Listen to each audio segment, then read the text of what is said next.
Howdy, folks. You're going to love this.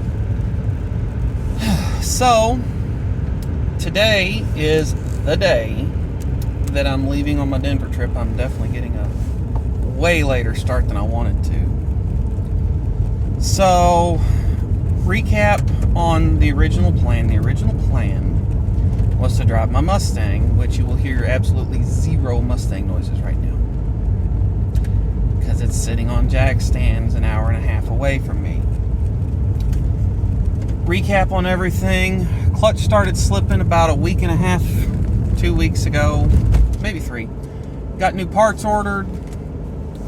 Found a buddy willing to help. We go up there, can't get the trans out of the thing. We had everything but the trans done, and new parts kit didn't come with a pilot bearing. Next day we go up there, get the trans out. Everything's coming apart nice and like it should. Get everything apart, go to put it back together, and we can't get 2 of the crank bolts to go back in straight. And I ended up accidentally cross-threading them trying to walk the flywheel down on that crank. Okay, order new bolts. Order a set of ARP flywheel bolts for my car. Any gearhead will know that's quality fasteners. Yeah.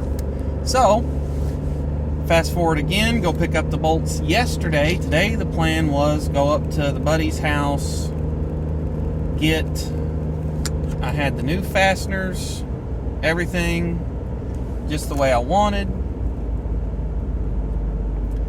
and go up there, try bolting the flywheel up. I can only get 5 of them to go. I cannot get number 6 to bite. Can't get it to find threads. Weird, but okay. Something's up.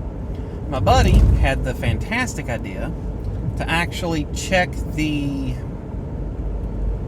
flywheel bolt holes for being centered. Guess what? They weren't. As of right now, I'm not going to name the name of the company that manufactured this reduced weight flywheel. It's actually almost 10 pounds lighter. They did a lot of machining to lighten it up. I'm pretty impressed with the overall design of it. I'm looking forward to feeling the difference of a lighter flywheel on the car. But it wouldn't go. It was off by almost 1/4 of an inch on one hole, and so that's what was causing it to not run. We ran bolts down all the crank holes, they're all fine. So yeah, going to the top of Pikes Peak in a 1-point slow Focused EcoBoost SE sedan automatic. Fantastic. So anyway, that's what's going on. I'm just now setting out. I'm planning on meeting a friend of mine and her husband tomorrow afternoon at some point, and gonna spend the day with them and then finish the rest of my drive on Monday out to Denver.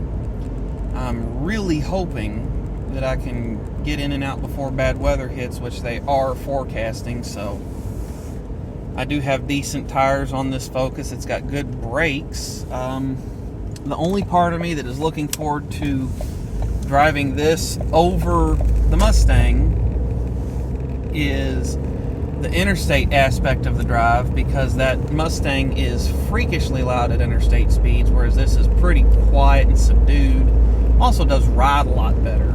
And on the interstate parts of the trip, I am looking forward to getting 40 plus to the gallon. Right now, the current tank of fuel on the trip gauge, I've done 91 miles and I've averaged 42 to the gallon.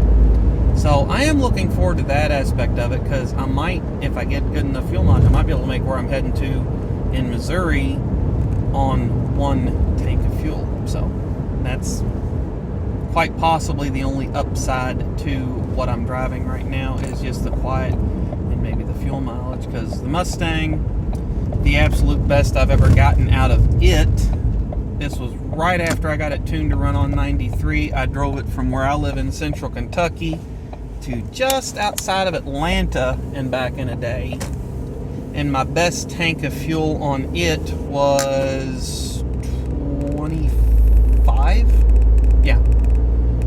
So, other than that, average mid-24s. So I did get 25 one time, but I wasn't able to get it to do it again. So, yeah, that's the